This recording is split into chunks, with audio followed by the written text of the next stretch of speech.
So I notice on this page I see the input, but then I also see the USB option right there.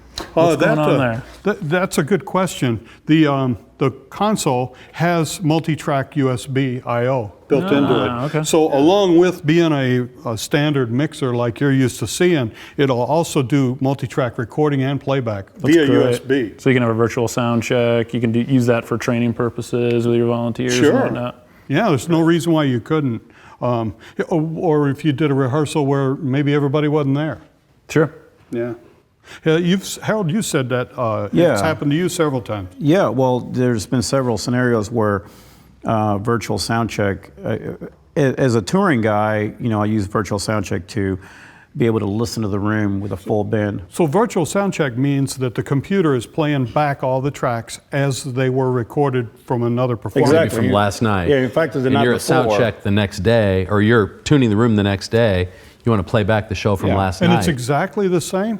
Exactly. Wow. Yeah. In fact, to tie that into, say, what maybe a lot of people, when they get this console, would use it, like say in a church scenario or something like that you would have, like, say, a service, and then you could record everything, and then either, for the next service or the next day, say you had a Saturday night service, you got a Sunday morning or something like that, you could actually come back in and play back without necessarily the band being on stage. And so you would just hear everything back on the channels, be able to make fine-tune adjustments. But there's so much more. I've been able to use that mode, that feature, for several scenarios. One, to tune the room or tune the mix, kind of see what I'm doing. Others, players want to come up and listen to what they're doing, and hey, solo that part. Let me see what I'm doing there. So you can have them come out and stand with you? Absolutely. See how we sound like. The band, the band never gets to hear what they sound like, and they have this, the artist.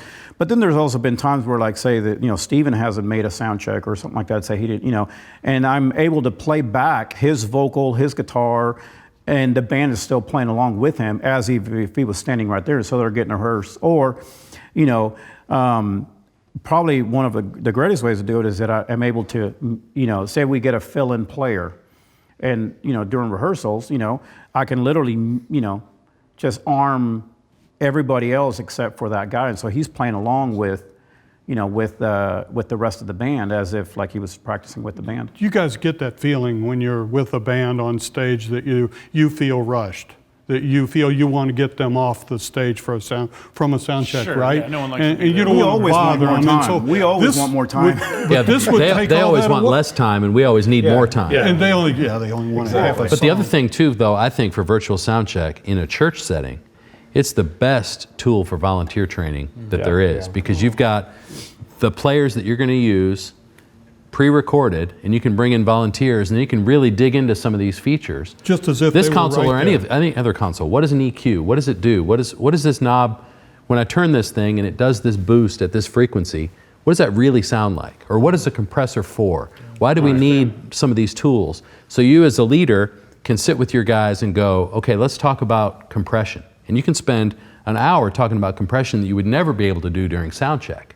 No. So it's a great offline tool. Yeah, most people are scared of those buttons, Control C. Well, especially if you don't know them. If you don't know what it does. And you certainly aren't going to try them while the pastor's talking or anything like that. But what about the idea of building a volunteer team, building for some churches have a staff, but most of the churches do not. They have people that have great hearts and they want to serve and they want to be able to do this, but then how do you build that confidence going into a service? I mean, I can sit here and watch somebody mix, for week after week, but then to sit there, midweek and hear the tracks and go, oh, this is, and then have somebody evaluate maybe in a leadership position, be able to, I don't know, you're on church staff, you could probably speak more to that, but.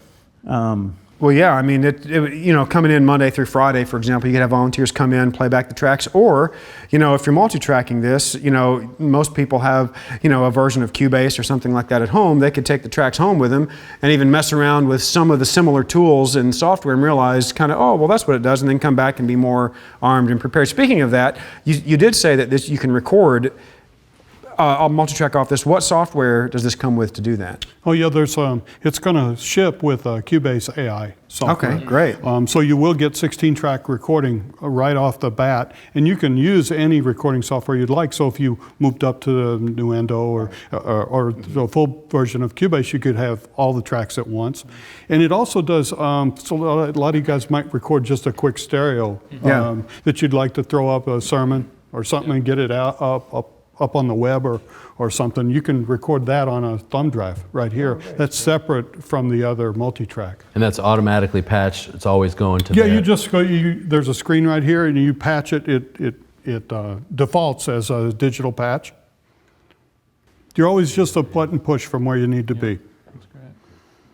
So either the 2-track in, if you use an old cassette deck or a CD player or a recorder, or you can use an iDevice or a thumb drive.